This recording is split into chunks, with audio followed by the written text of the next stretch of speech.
See, I told you right before we started, I said the boys are going to want to do a cameo, and now they're here knocking at the door with smiles on their faces. I knew they were going to come in and say hi. You have like an on-air sign? Yeah. Yeah, I need to get an on-air sign. What's up, boys? So How's it these going, are the guys? boys.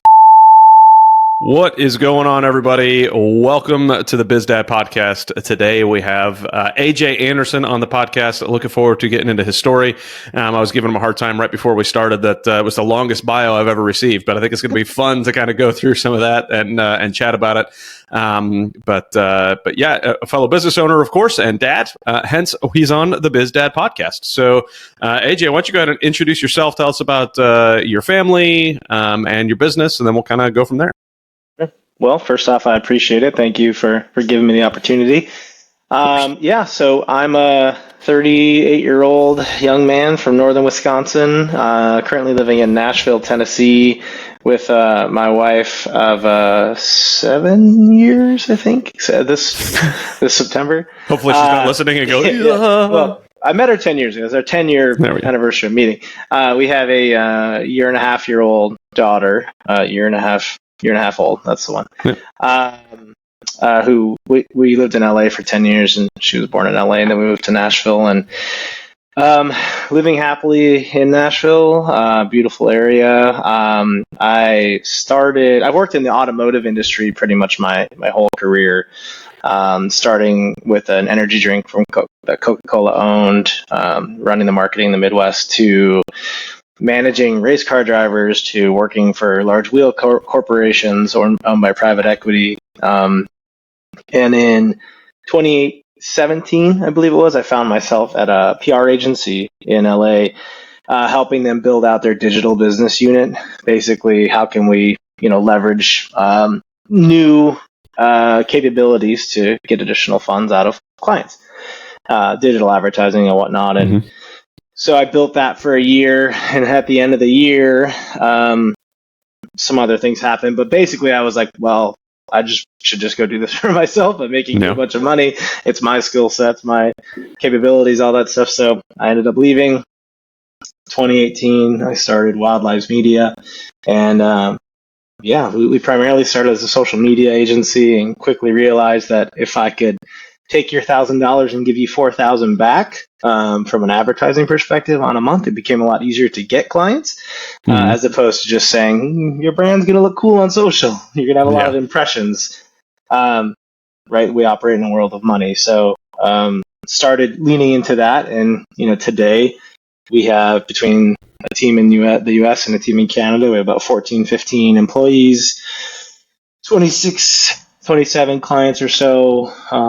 We'll do about $1.5 million this year in revenue for ourselves, and probably 30 to 40 million for clients, anyways, client revenue. So, it's been a wild ride for sure. Most of the growth came in November, December, January of this last year, 22 to 23. Things just really exploded. So that's what the conversation we were having before the recording is, just kind of holding on for dear life with fatherhood, and same with this. It's like learning as you go. How can you make it all happen? Yeah, completely. And I mean, honestly, fatherhood and business, it seems like you learn as you go the entire time. Like there's no, I'm only quote unquote 8 years into being a dad, but still, like I tell my son all the time, I'm like, well, I've never been the dad of an 8-year-old before, so I'm learning how to do this. And then when you turn 9, guess what? That'll be the first time I've been a dad to a 9-year-old. So I have to learn how to do that too, And then when you add other kids into the mix, it makes it even more interesting. So are you planning on having other kids too, or is this, you looking at an only child type of thing? I thought it was, at first I thought, yeah, we're going to have a couple kids. And then we had the one kid. I'm like, Jesus, I don't know, maybe just the one, And then lately she's been getting a little easier, and I'm like, well, maybe. I was thinking about, it was my selfishness that I only wanted the one, and then I'm thinking, well, you see the siblings, and, and just bringing another beautiful person into the world and raising them the right way and the things that they can do. I'm like, this is just really selfish of me to only want to deal with one. Yeah. Whereas they could just have such an impact on the people around them. So we are thinking a second, potentially, in the near future. Yeah. Awesome.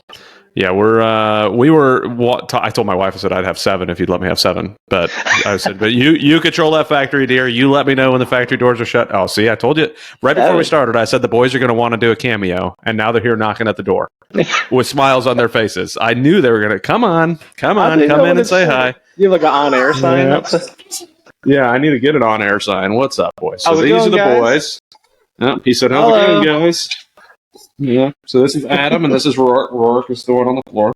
Oh man, all right. So cute. You guys want to say hi to everybody? Hi. Hi. I'm sure that'll be very quiet on the recording. Yes. All right. Okay, you guys get out of here. Let me finish chatting. Okay. I love you guys. Cute. Oh, and now they're fighting on the way out the door. Fantastic. Perfect. All right, out the door, boys. So that was one of those things that I had a feeling was going to happen just because we were talking about it, right? But I tell people all the time, I said, look, if the kids show up in the middle of a meeting, then that's the joys of being a dad at home, working from home. So to me, that's a joy. If you don't like it, that's all right. Hang up the meeting. That's it is what it is. So. Total joy. So yeah, back to the amount of kids. So I think we're done at 3. My wife said no more after 40. So we're all set. But I'm telling you, like the first one does take a little bit of getting used to. Like for me, I don't know, good or bad. I think honestly, it's more bad than good. But my wife and I were both military at the time and stationed at 2 different bases when we had our first kid. So I was 2 hours away. So I would have to drive home every Friday after work. I would drive home, spend the weekend, and then drive back Monday morning to go back to work. Jeez. Yeah, so I missed a lot of that. And then I was deployed in Africa for the first birthday. So I had to do like the Zoom birthday or the FaceTime birthday party type of thing, So there's a lot involved in all of that first year and a half that goes a little nuts. But it's like watching the 2 of them together, as you just saw, like they absolutely love each other. They love playing with each other all the time. And now their little sister, is like the world to them. So it is a lot of fun when you have multiples running around the house doing their thing. It is a little overwhelming. I hear you. It can be a little overwhelming from time to time. That's what I hear. But honestly, like you said, like if you have the goal of raising children who are going to be a net good for society, I see plenty of people who have 5, 6 kids that are not going to be a net good for society, or that. If they continue down the path, let me rephrase that. If they continue down the path that they're given, they're not going to be a net good for society. But if we can produce kids that are a net good for society, the more the merrier to me. It's a lot of fun. So all that said, get off the podcast, go work on baby number 2. And then well, and I was going to say, like similar to starting a business, right? You have, depending on the business you're in, you have some hard years, right? Some sacrifices you make, the 15-hour, 16-hour days, the late nights, early mornings, the stress. But hopefully, that's somewhat temporary anyways, as you build things and you gain speed. The same with children, I think, right? Yeah, and that's what I kind of equate my kids to my extra businesses, right? So because I'm kind of the CEO of their business. They're the business and I'm the CEO of it. And my goal is within those 18 years, I get to be promoted to a board of advisors where now the business is running by itself. It's off doing its own thing. They become their own CEO. I've hired that job out now and I get to hang back and just be on the phone if they need something as a board of advisors. So that's kind of the role that I'm taking now is going to be the CEO and CEO, COO with my wife and just kind of let it run its course and do the hectic stuff that happens when running businesses and running a household. So, but I want to trade it for the world. At some point in there, you become the CFO, right, or at least the PE, where they're asking for money. Gracious, boy, I hope not. I'm not going to be their PE. I'll be a CFO for a little bit. I'll help them kind of run their finances. But man, oh man, I will not be private equity tech. No. Oh man. But, yeah. All right. So tell me a little bit about kind of you growing up, your situation with your dad, and just learn a little bit about some of your background. Sure. Yeah, my situation was kind of bizarre. Probably not unlike a lot of people's situations, but I was born out of wedlock. My mother met a man who promised her the world, and turns out he had another family, and he was going to leave them for her. Blah blah blah. Never happened. So I I probably remember 5 instances of ever even being around my dad, probably. Yeah, he's back. Yeah. And, and then for a few years he would send, money on birthdays and Christmases, but that's pretty much it, so I wouldn't say I had like I didn't have any like, crazy instances with him or like fallouts or any like sort of abuse or anything, just wasn't there, and that's fine. I had the opportunity to reconnect with him a while ago and I chose not to. I just thought, the memories that I had were probably, fine enough. And then my mother met my stepfather when I was 9 or so, and he was a Vietnam vet. He had pretty extensive PTSD, and it was some life lessons. And some cool stuff came along with that, but also like really, really tough. It was tough from 9 to when I left at 18 for college. We just did not get along. Never any like physical abuse or anything, but I just stayed clear of him. If he was upstairs, I would go downstairs, and it was just not a great way to grow up, honestly. But my mom was cool, and then my sister was quite a bit older. So when I was younger, she kind of raised me, and then my grandparents as well. Like I would spend a lot of time with my grandpa and grandma, who were very like salt of the earth, genuine, honest people. My grandpa ran a plumbing business that my grandma also worked for.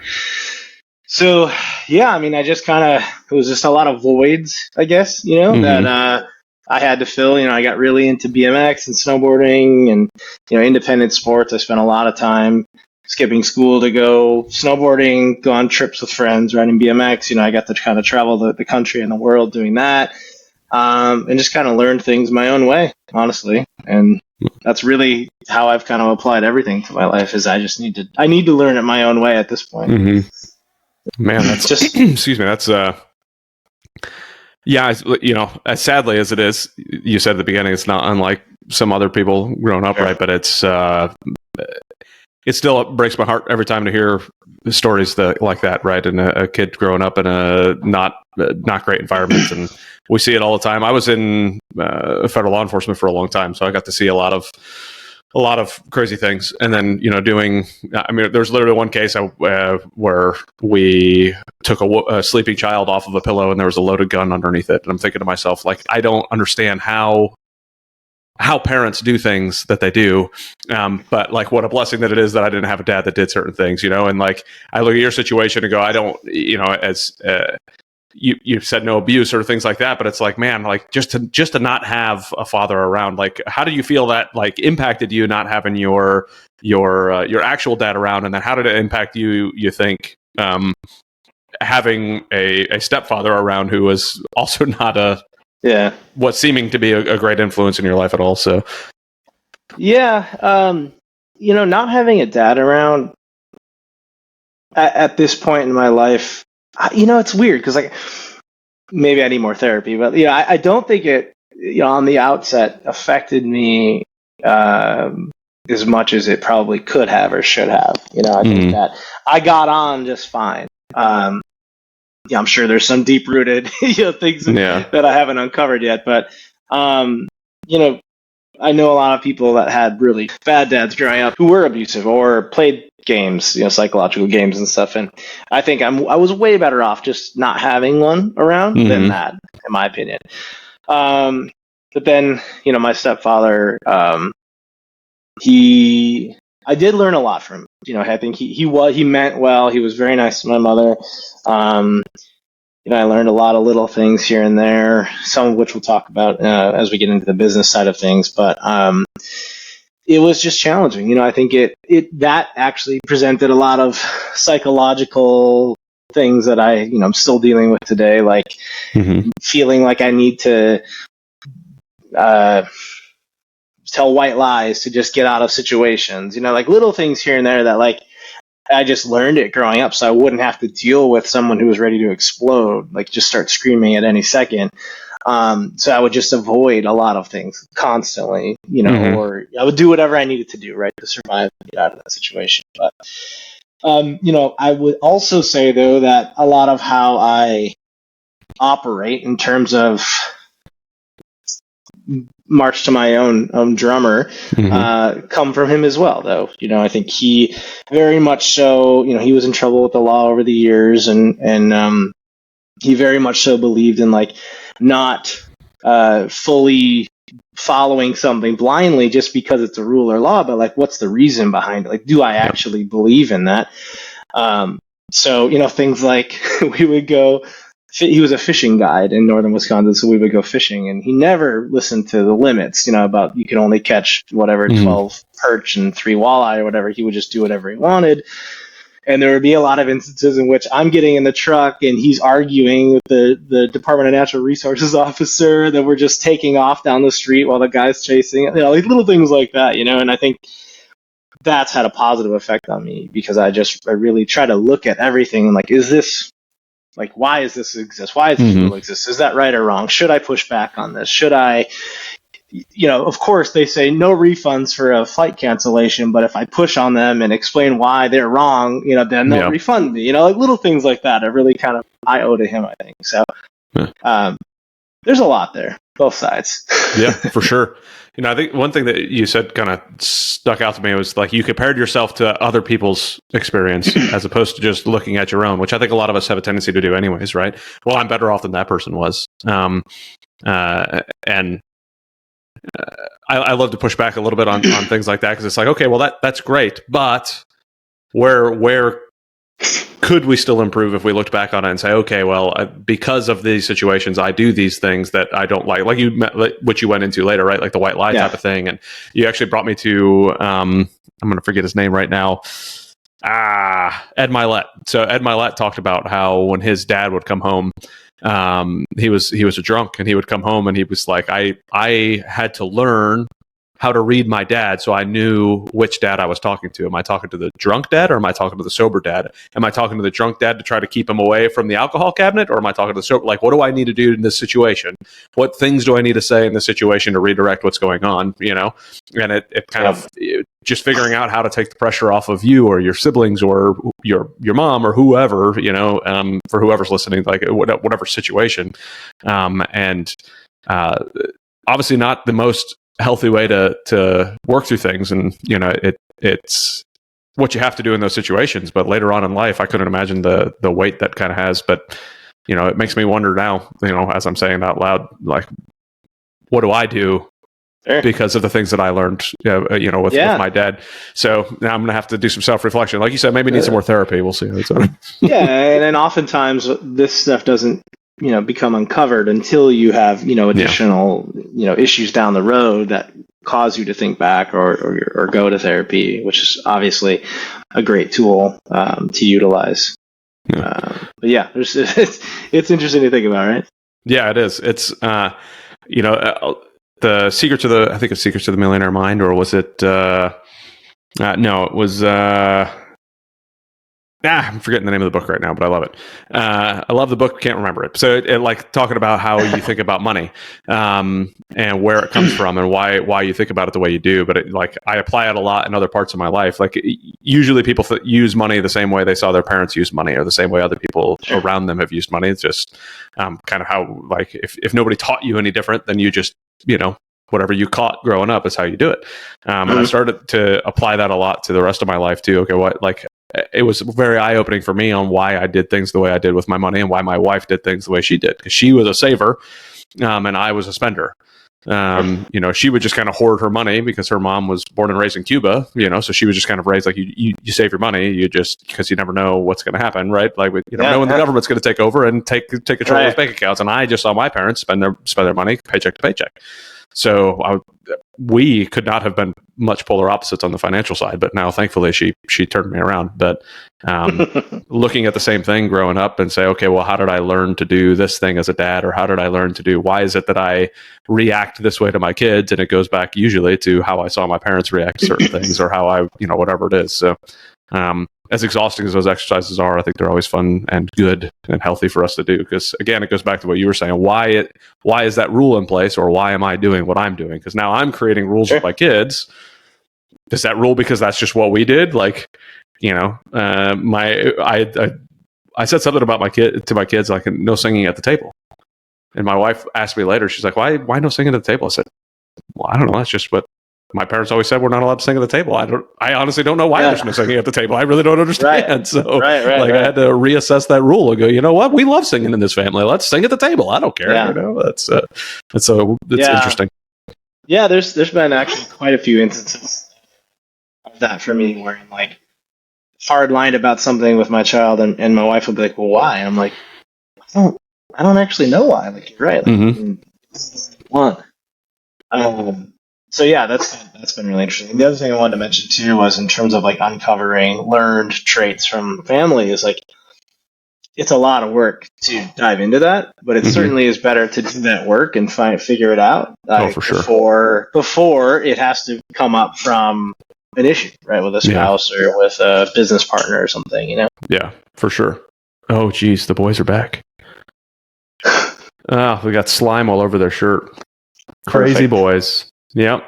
Can't wait. So you got boys, I got a barking dog here.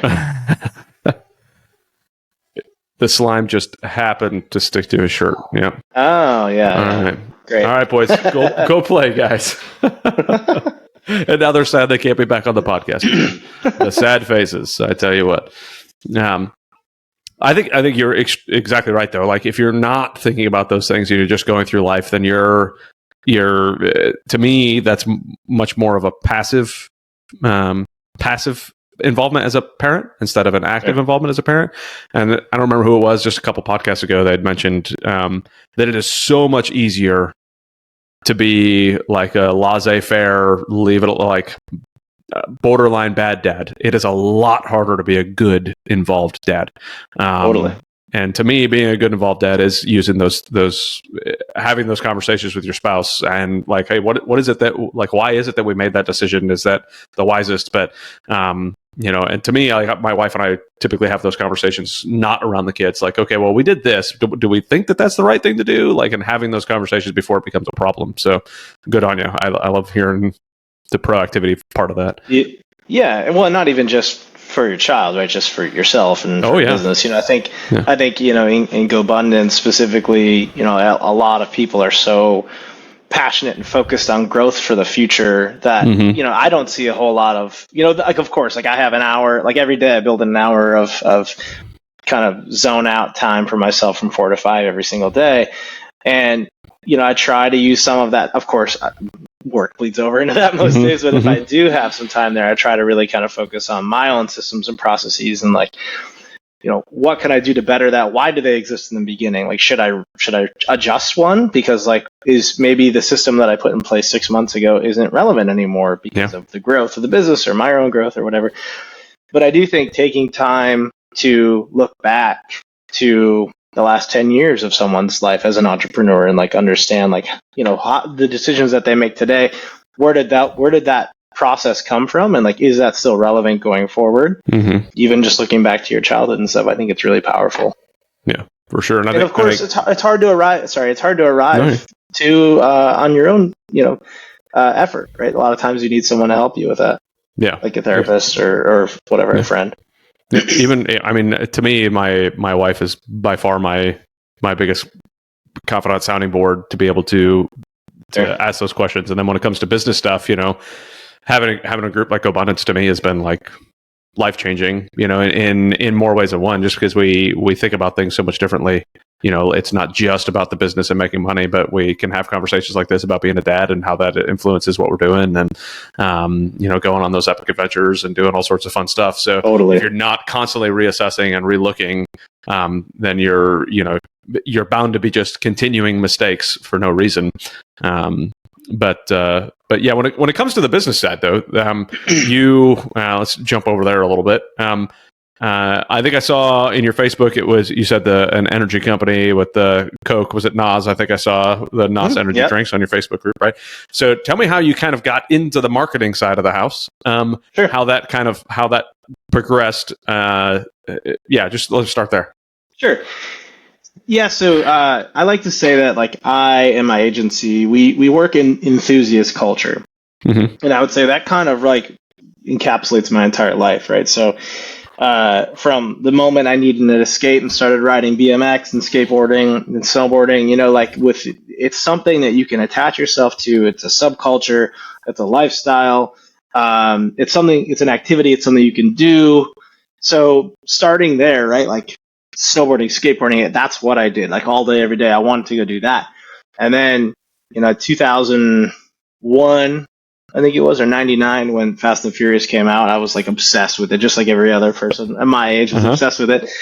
So then, of course, I wanted the fast car. And, in northern Wisconsin, a lot of those didn't exist. It wasn't very popular up there other than like old Corvettes and Mustangs and stuff. But either way, I got into cars and then went off to school, which obviously we missed a part in there we could talk about in a minute, but went off to school in Chicago. And still super into cars, super into that enthusiast culture. And I was working, I don't know how, I ended up being a valet attendant in downtown Chicago. Mm-hmm. And within like 2 months of being there, I like noticed all these like gaps in systems and processes and whatnot. And I eventually went to the owner. I'm like, listen, like this stuff sucks. You're gonna have to, either you can make me the manager and I can fix all this stuff for you, or I'm gonna quit. And he made me the manager like right away, like the next week or whatever. And I worked there for a while, but eventually it was like, okay, I can only go so far here. This is all while I'm going to school at Columbia College. A buddy of mine that I met in school, I was looking to make some extra money and he kind of knew it. I was like asking around who's got what jobs, what gigs, whatever. He had a brand ambassador opportunity. He worked for Fuse Beverage, which owned NOS at the time, before Coke. And he needed someone to help him on a weekend. It was like a music festival. Hey, you want to hand out drinks? I'll pay you $15 an hour, whatever it was. Cool. So I did that, and I'm like, this is awesome. This is like, you're at an enthusiast style thing with people who are obsessed with music, festival, crowd, and we were just giving out drinks and like saying hi and like interacting, and that was totally different. I'd never done anything like that up until that point, but I loved it. I just loved it. So I was like hounding him. I was like, what's going on next week? Can I work with you? Can I work with you? And eventually, it wasn't long. It was maybe like 1 or 2 months in, I started to do some events with him and his boss. And then we just kind of got to talking, and they were going to open the NOS energy drink position in Chicago, and the NOS position caters to the automotive enthusiast, which I already was at that point. So I just harassed the heck out of her for 6 months or so. I was like pushing her for meetings, pushing her for whatever, coffee, just so I could chat to her about what things I would do in this role. And eventually they flew me out to, I don't even remember where it was, somewhere in Jersey, White Plains or something, for a meeting with everybody at corporate. And meanwhile, corporate is 12 people. Like the whole company is like 12 or 13 people at that point. And I remember I like wore some ridiculous suit that I got from like TJ Maxx or something because I thought I had to wear a suit. And anyways, I got the role.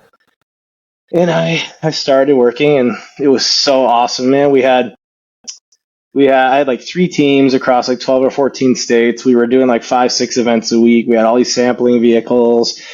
And then I think there was like 8 other NOS marketing managers in the country. And we just blew all of them out of the water. Like, nice. Every meeting we would have, our numbers were just absolutely destroying it because I cared so much about it. I loved it. I already had connections. I already knew what I was doing. I knew like the places that we needed to get in, and they would pull numbers for, I don't know how they did it, for market share in Chicago, and we were surpassing Red Bull and Monster like nonstop. Like, we would go to an event, and I would see a Red Bull car parked in a tow zone, and I would call the police and be like, "Hi, I'm trying to load in my semi truck for this festival, and there's this dumb Red Bull car parked here," and they would come like tow them. I was like, I meant serious business. That's awesome. And then after like 4 or 5 years, Coca-Cola, they had made a minority investment in it, but then they went through with the purchase, and I worked for NOS at Coca-Cola for maybe like 2 years, and then it just got real crazy. It was just a lot of like not fun stuff anymore, pretty much. But thankfully, during that time, I really got to know the business of automotive, of motorsports, of the automotive demographic. I met a lot of race car drivers and met a lot of event organizers, and eventually I started doing some side work for an athlete and this other, brand and whatnot. And then, finally it was, I was nearing the end of my time there, and I wanted to move to LA. That's where kind of like the hub of like youth motorsport was. You had like Global Rallycross and all this other cool stuff going on. Cool brands like Hoonigan and stuff were starting. And it was around the same time that my ex and I were kind of like on the outs, and I was gonna take this other role in LA, and she didn't want to move, so I turned it down. Then like the next day, she was like, "I want to see other people." I'm like, picked up the phone, I called them back, like, "Oh, we already offered it to someone else." I'm like,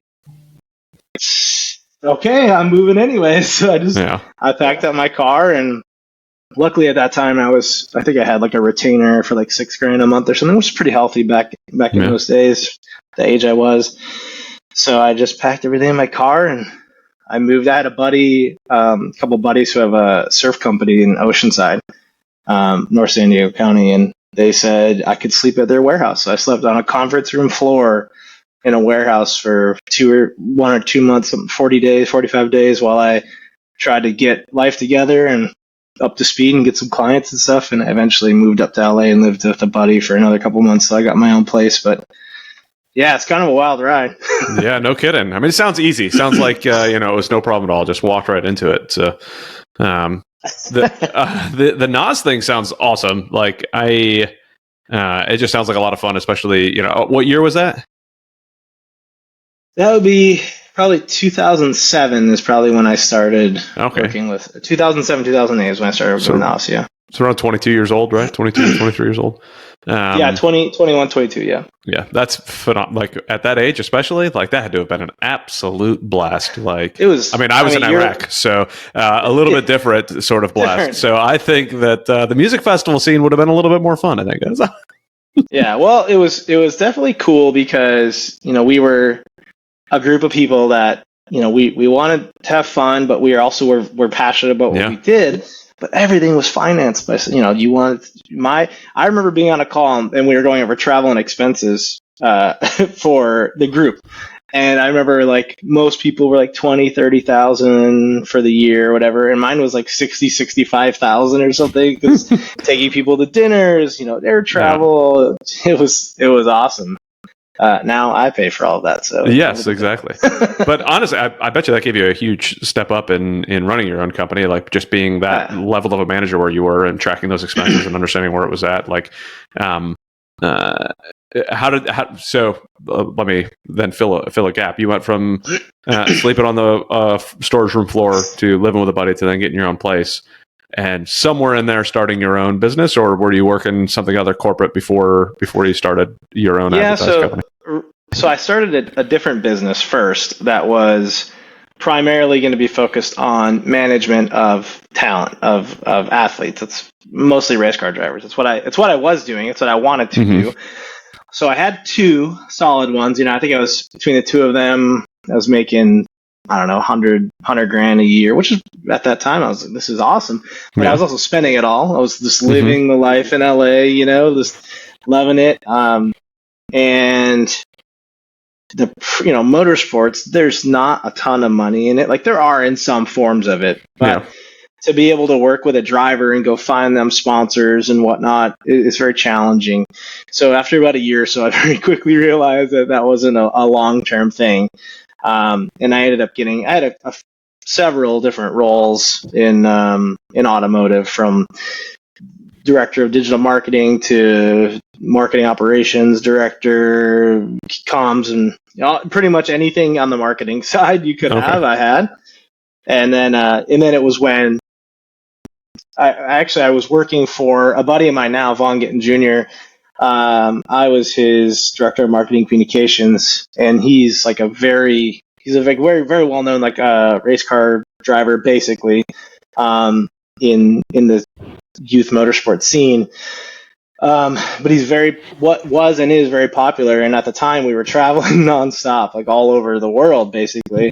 And there was a couple months where I was gone 2-3 weeks out of the month, and trying to get married to my wife, and we were trying to buy a house and stuff. And finally I was like, I think we were booking a trip to Oman or something, through work, and I'm like, I just can't. I can't. I'm like, I need to just get a job in a cubicle for a year. Let me get through the wedding, get through this house, purchase. So I went to work at another company, and I negotiated like a nice salary and a bonus and stuff, and it was absolute mundane, horrible work, which honestly I didn't really do much. I hope if you're listening, thanks. But I got, I had time to like kind of reset and reprioritize. It was at that time that I started microdosing as well. And it really just kind of refreshed my outlook on what I wanted to do. And then I remember I started to get more, that's when I was like, all right, I'm going to do marketing clients as opposed to like management clients. So I got a bunch of clients on the side. I was working there. I was making nice bonuses. We were great. We had our honeymoon. We took a month off of work. They didn't care. Nice. Went to Vietnam, Bali, Thailand. And then I came back, and I remember the day my quarterly bonus hit my bank account was the day I put my notice in that I was leaving. Freelance for a little bit longer, and then I went to that agency that I was referencing, the PR agency. We were working on I was freelancing with them on some business, big event tour around the United States for a huge retailer. I don't think I can say the name, but it's very successful right now. But we basically built that from scratch. It's what my focus was. But I was billing so many hours. They were like, can you just please come work here? So I went to work there, and a year later, I'm like, I'm just going to go do this for myself for real. And it worked out pretty well. COVID hit. And, I made some not amazing business decisions. Like I got an office, and I had a couple of employees probably earlier than I should have, which is a learning piece for me. And then COVID hit, and within 30 days, I think at the time our monthly revenue was like 45,000, but we lost like 39 of it in a month. And I had to let go of the 2 employees. I had to get out of the office, and then I remember thinking, I don't know what I'm going to do. And I hit up somebody I knew at another company, and they gave me a chance, thankfully. So I went and I got back into corporate America in automotive for a year while I kind of reevaluated what I was doing on the side. A year into there, another company poached me away. So I was making some more money and working remotely, thankfully, because it was around that time we were pregnant. And that became obviously a big priority for me, because the company I was working for in LA, I was commuting an hour and a half each way, which out of a day is 3 hours of your day when your pregnant wife's at home and you're about to have your kid and stuff. So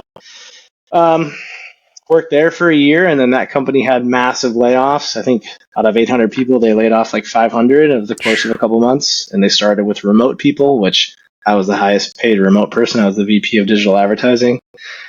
And from there, it was, I remember walking into our room. I get up early and work, but I was up at like 5 or so and had a conversation with my boss at the time, and was like, we have to let you go. We're letting so many people go, blah, blah, blah.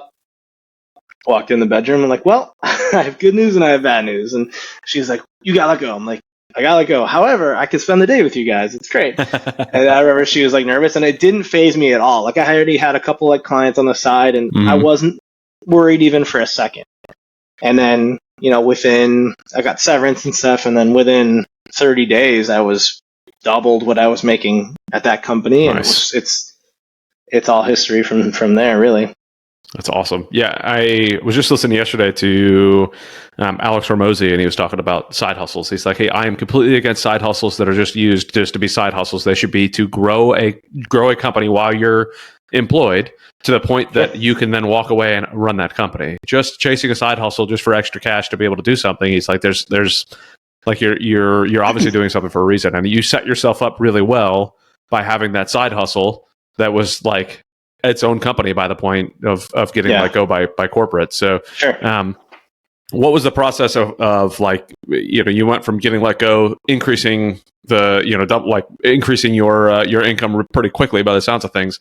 What was it that you were doing to put yourself out there and to get more clients and start really increasing your revenue when you did that? Because that was also, that was a tough time anyways, through the COVID time at the beginning of COVID. So how'd that go?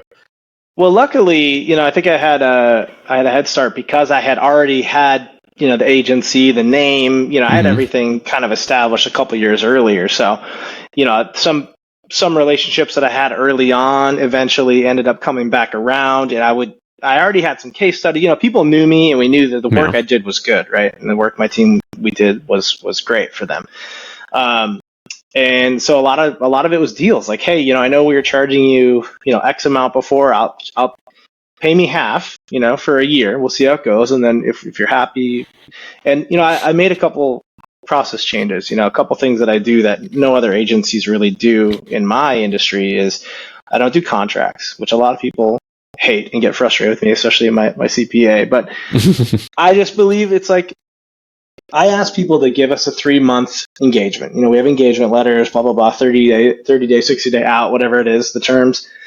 But no contract, right? You have to be happy. We have to be happy. I've fired so many clients before because I'm not happy with the client. Like, your money is only so good to me. So, I got rid of that. Like, I wasn't going to try to get people to sign a contract anymore. It was just, hey, like, we're going to just make it happen. I'm going to make you happy, and you don't want to leave, right? It's pretty straightforward. So that was good. I started pricing dynamically. Like, I don't have option A, B, and C. There's no buckets. I look at your revenue. I look at what you're asking us to do.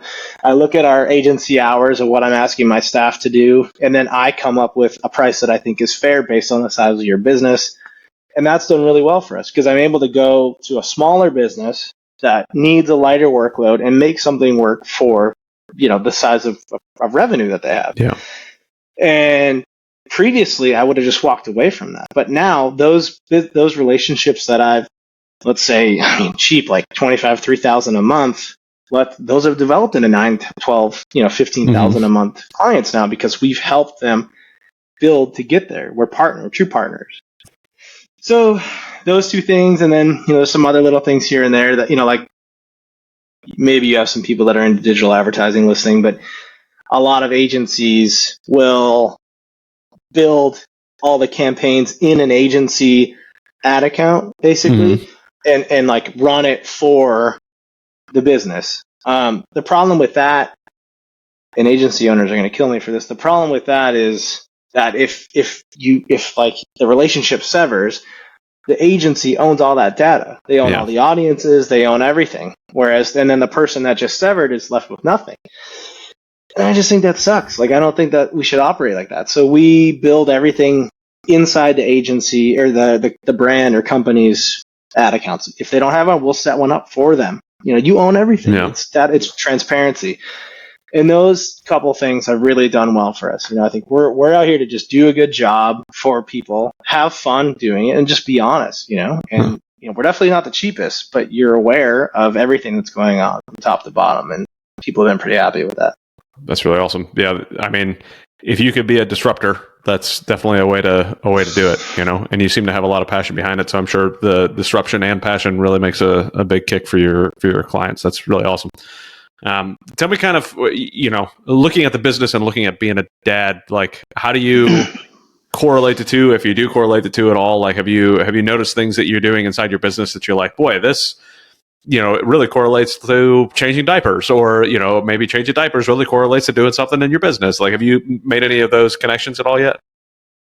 I think probably the biggest thing just off the top of my head would be allowing a certain level of autonomy, of failure, right? Like giving them proverbial rope or whatever, right? Yep. So with my child, I have to stop myself from like trying to like hover and be like, no, do this. So it's similar to the business. Is I like to hire and put aces in their places is what, I like to have very specific specialists for very specific things. And with that, it's been a learning process to like just let them do their thing, right?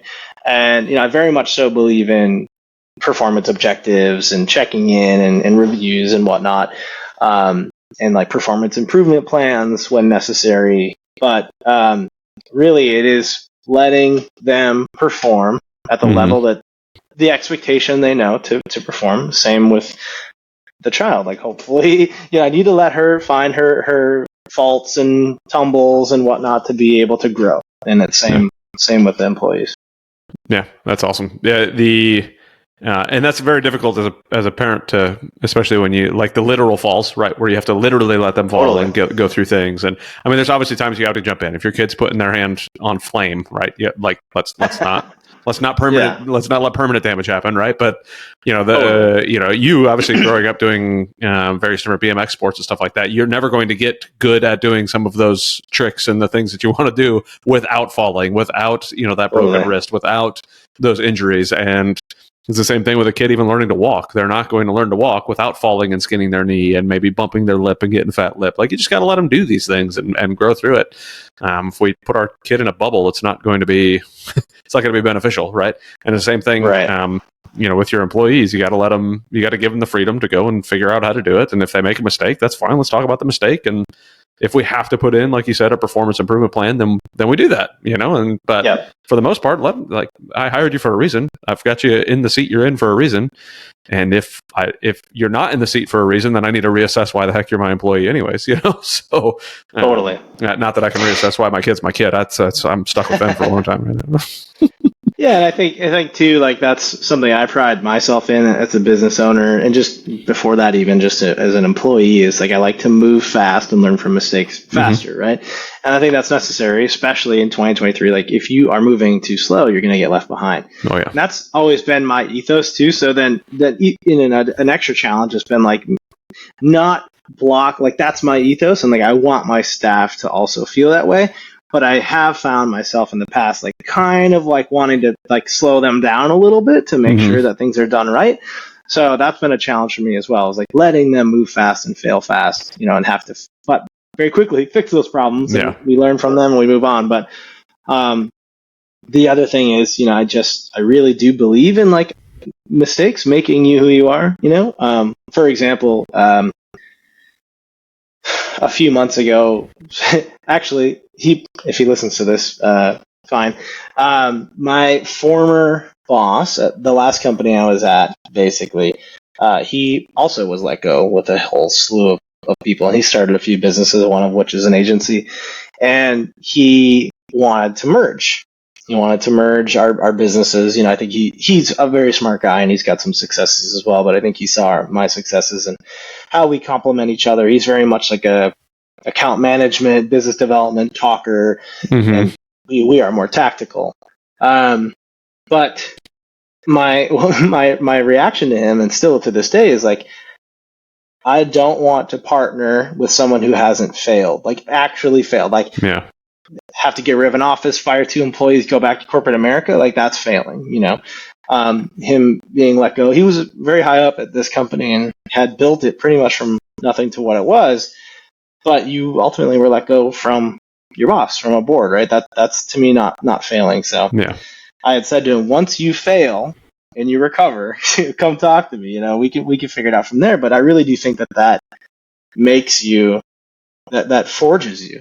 Forges your process, forges your ego for the most part, and kind of defines who you are as a person and as a business owner, as an operator, I should say. Yeah, that's. I think that people are way too afraid of failure. I mean, my kids, even though I encourage them to fail, they still don't like it. Which none of us do. None of us like failure, right? Yeah. Of course. But I often say, fail often, but fail forward, right? Yeah. At times it added the fail fast, and I appreciate you saying it because it reminded me that I used to say that. But fail often, fail fast, fail forward, right?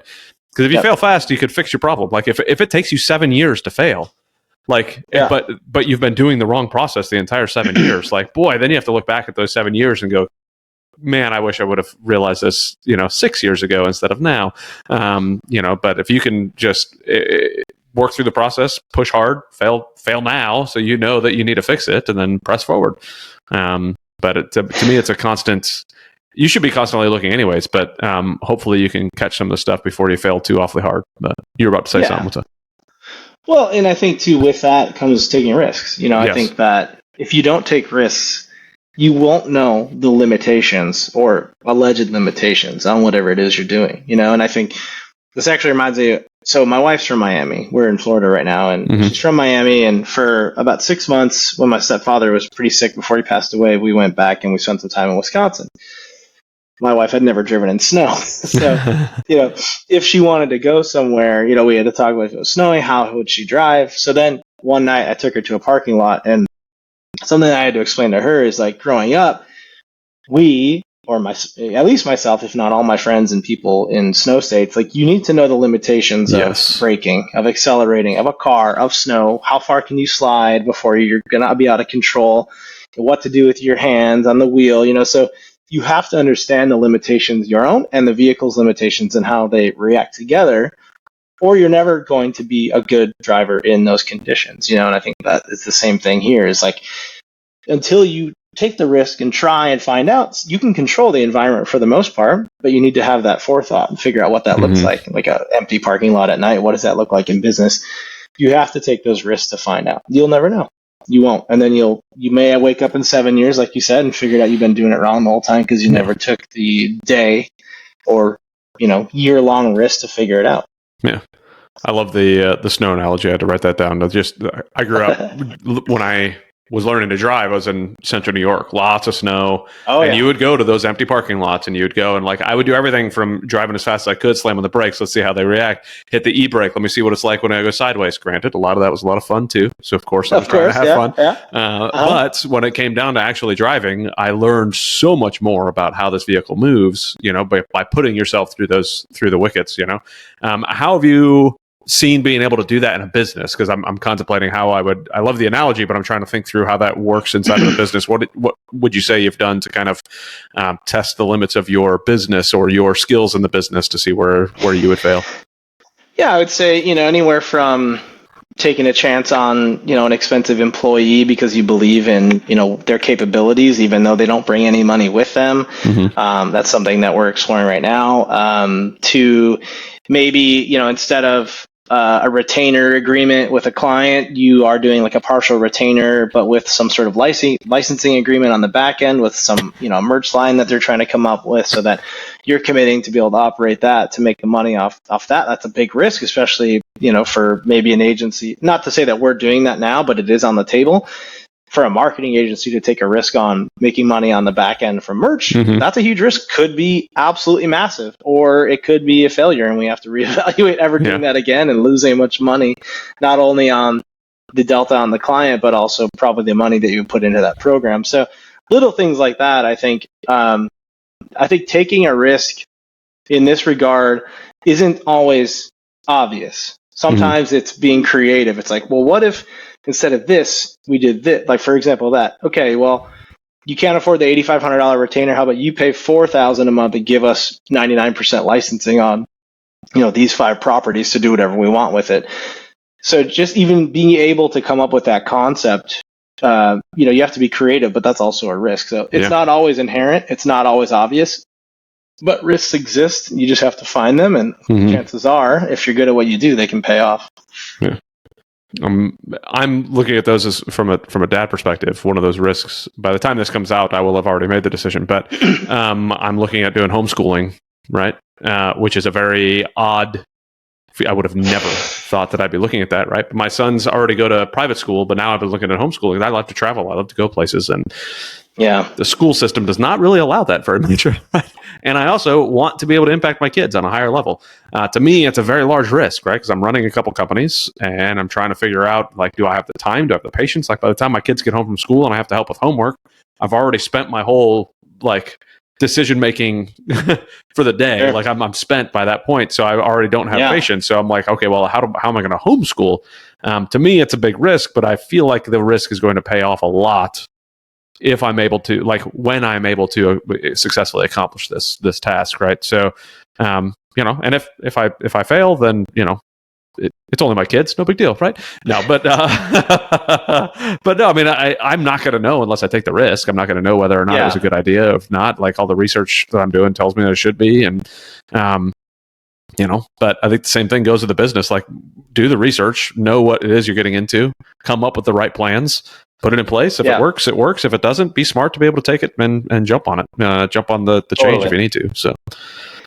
Yeah, and I think too, like how I view risks with fatherhood is probably a little bit smaller risk, but more of them. Like something so simple can change your kid's life. Like we're talking about going on vacation to Panama this year. My wife has some family down there in their Panama City, so it's like we're looking at that's not far from here. It's a 3-hour flight from Florida, basically, right?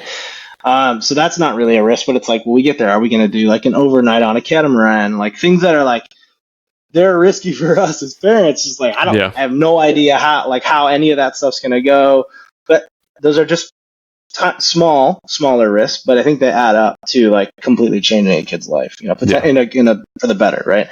So, just if you have any recommendations, if you've ever been to Panama, I would love. I have not. I have never been to Panama, okay. So we've traveled a lot. So my middle child was born in Japan, where my wife and I were both stationed out in Japan. So he was born there, and then when he was 7 months old, we got to America. But the U.S. was his 6th country that he'd been to. So my gosh. Yeah, he bounced around all over. So Japan and Spain and Bali and wow. Singapore and Portugal. So we went all over the place with them, and still love to travel with them all the time.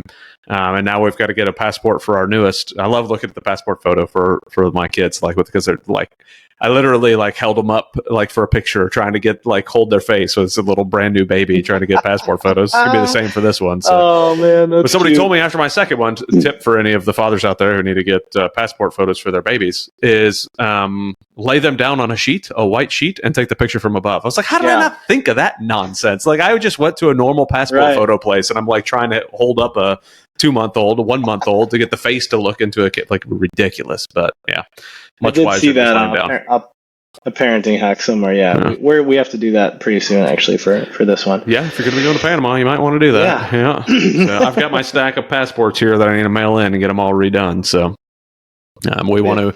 My oldest wants. We asked him. We said, "Hey, do you want to do an adventure for your birthday, or do you want to, get a couple presents?" And he's like, "Oh no, totally adventure." So. He said he wants to go on a cruise. One of the cruises that has the water park on it is really all he cares about. He just wants to go on one of those cruises because he's seen it on something, and he's like, "I want to do it." So, all right, well, let's go to a few more countries. Let's get it in. So, and we could say that him wanting to do that is a result of a series of risks that you've taken over the years, right? To get in there, that someone wants to have an adventure and experience over a couple material items. I think that's really amazing. Yeah, it's really cool. A lot of fun to be able to. I think that, if I were to guess, the background that you come from, you're going to be very similar in doing a lot of that stuff. Like we bought a small dirt bike for him for his 5th birthday that is now going to be passed to his little brother because it's too big for him now, or he's too big for it now. It's the 50cc, and he's like, his knees are touching his elbows at this point, So I'll be bumping him up to probably a 110 here shortly, but crashing into trees. All right, you got to get up, got to try again, got to keep going, and you press on. You keep it jumping off the diving board, doing backflips on the trampoline, doing whatever, like going out and taking the risks and having fun and traveling. And now my brother-in-law brought over a scuba tank. I don't remember even why he did it, but he brought it over and we were playing with it in the pool, and my 8-year-old is just down there just scuba diving away, just having a blast. Oh he's God, like, this is awesome, so he's down there just sucking off the scuba tank, just having a great time. I can't even get him into scuba class until he's 12, I think is the minimum. So now he's gonna be a little pro by the time he's actually allowed to go scuba diving. So, but yeah, I think that the setting them up for those types of things is, totally. They've got that's part of life, is that adventure. Like, you're not living life if you're not having those types of adventures. So no, absolutely. Yeah, I will say kills me when people are like, "I don't like to travel with my kids." I'm like, "Are you kidding me right now? Yeah. Like, you gotta travel with your kids."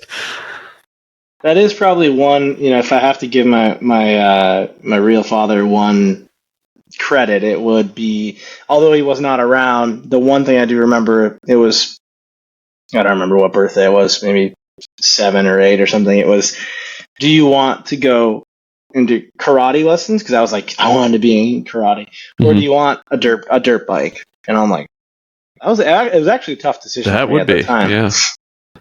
But I chose the dirt bike, and I think that, my life could be different if I chose karate and had the discipline, that side of things, or I had a dirt bike where I was just shredding through the woods, crashing every instance, learning from, my failures and how to operate a clutch and all that stuff. I think that really kind of helped define my extreme side probably a little bit. I would imagine. So, yeah. But the same for our daughter as soon as I can convince my wife. Oh, yeah? Is she not on that same board? Not quite as extreme, I would say. Yeah. I tell people, like, my wife shoots guns and rides motorcycles, so if our daughter wants to be a princess, we're totally screwed. So I don't know what we're going to do, but hopefully if she wants to be a princess, she'll be a dirt bike riding princess. So that'll... Yeah, there you go. Yeah, I can only hope. But yeah, to me, it's part of the adventure, but every child's going to be different. So, it's... If one likes it and the other one doesn't, it is what it is. Adam is obsessed with golf, my oldest, so we'll see if Rourke just wants to do anything his big brother's doing. So that means dirt biking and four wheeling and golf at the moment. But if it changes later, then it changes later. And again, they're back at the door. Yes, son. Quickly. 2 things. Where's the cornhole? He wants to play cornhole. Where's the cornhole? Really? I'll pull it out after I'm done recording this lovely podcast. You're just wanting to be on YouTube again, aren't you? See, I tried to convince him that he should do a YouTube channel of him golfing. Let me put this in here. So, I want to do a YouTube channel of him golfing. And that way, he can kind of see his improvements and, share with other people and encourage other kids to golf. And, but he's not as convinced. Maybe this is convincing him because he's trying to get on the video all the time, but we'll see. Yeah. Yeah, there you go. What do you think, buddy? You think you should do a YouTube channel? Yeah, I think you should do it. No. He says, Mr. AJ says you should. Why does this keep falling out of your head? Absolutely. Yeah. See, he says you should do it. Yep. No. All right. Well, go start your YouTube channel, buddy. Yeah. All right. Yeah, right now. Go swing your golf club. Go start it. Right now. All right. Let me finish this. I'll be out in a little bit. I love you, buddy. I said I love you, buddy. Thanks. Oh, sweet. When I drop them off at school, I usually tell them, and I'll make sure their teacher hears me. I say, well, have a terrible day, buddy. And and Rourke, he always looks at me, never! And his teachers just cracking up all the time. But it's a lot of fun. Great. But, that's awesome. I don't remember what we were talking about now, but adventures and risk taking and all this stuff. So dirt bikes. And, that was one thing all the time too. So Adam has been learning how to do wheelies on his little 50cc, which there's no clutch on it, so it's a little bit more difficult. So he's got to like peg it out in first gear and then slam it into second, and then it'll pick up and move his butt back on. So you get that. I was like, well, it's a good thing these things are basically bulletproof because it's a little Honda 50, and so that thing's never going to die. But man, oh man, he's going to sure give it a try. So, and then when I put him on mine, he wants me to do wheelies on my dirt bike with them on it. I'm like, all right. So my wife is like, just make sure they have helmets on. That's all I care about. I said, of course, yes, we'll have their helmets on. Don't worry, jeez. It's a lot of fun. We've got an au pair, and she rides dirt bikes too. She rides motorcycles. Really? So it was awesome. She came from Brazil, and she rides motorcycles in Brazil. And I was like, all right, well, good luck. We've got it here. So she looked to buy it. She's like, nope, too tall. Not touching that one. I said, oh no, you are. You're getting out in the backyard right now and riding. So, and she did. So that's awesome. It's a lot of fun. That's really cool. I think that to me, those risks, those adventures, that's why it boggles me when people are like, oh no, my kids are too young. I don't travel right now.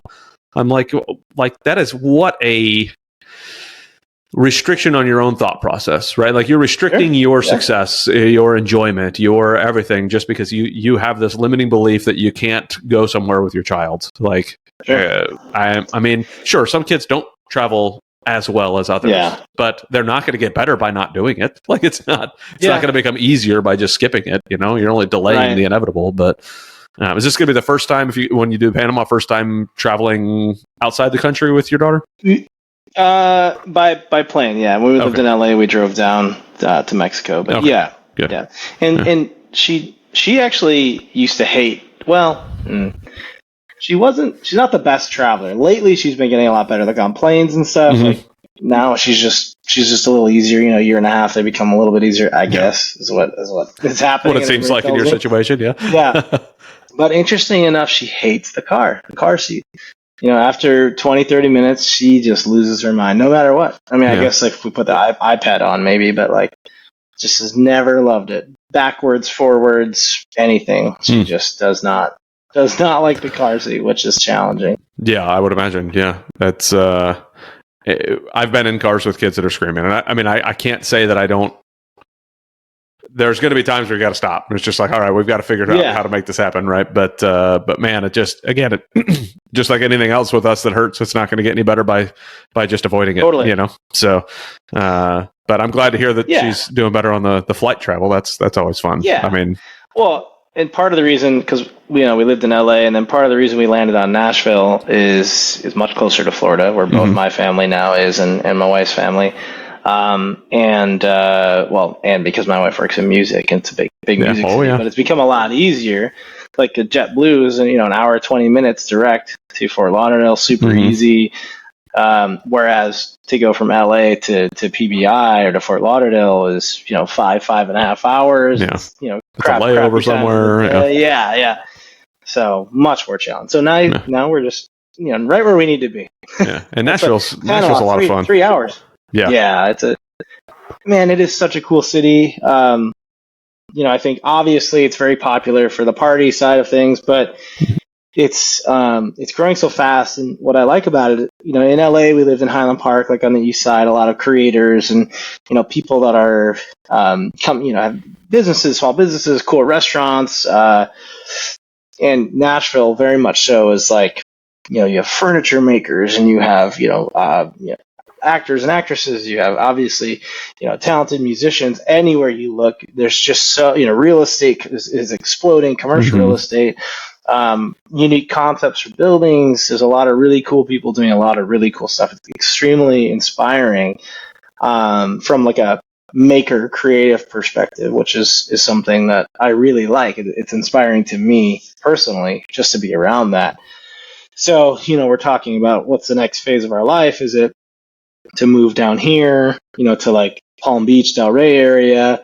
And it's nice because we be by family, but I just, every time we come here, we'll spend a week or two. And like, I don't find that here, that like hip, I don't want to say hipster, but like, like younger, hip creator, hustler, like, let's build something cool. There's, food, cool food pop-ups, and I don't see it here. Maybe I'm looking in the wrong spot. Maybe somebody is listening to this thing can chime in and tell me where to look. There's some parts of Miami that are definitely like that, but sure.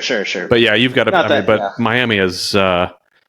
Golly, that is a beast of a city in and of itself, though. So it's one of those, you got to be ready for some craziness going to Miami. So yeah, I don't think my daughter's ready for Miami just yet. Yeah, we went to, I don't remember, I think it was Miami Beach, and that was nice. I mean, a couple small little bodegas all over the place, cool restaurants, but I'm not the creator type or the creative type or any of that type of stuff. So I have zero ability to point you in the right direction there.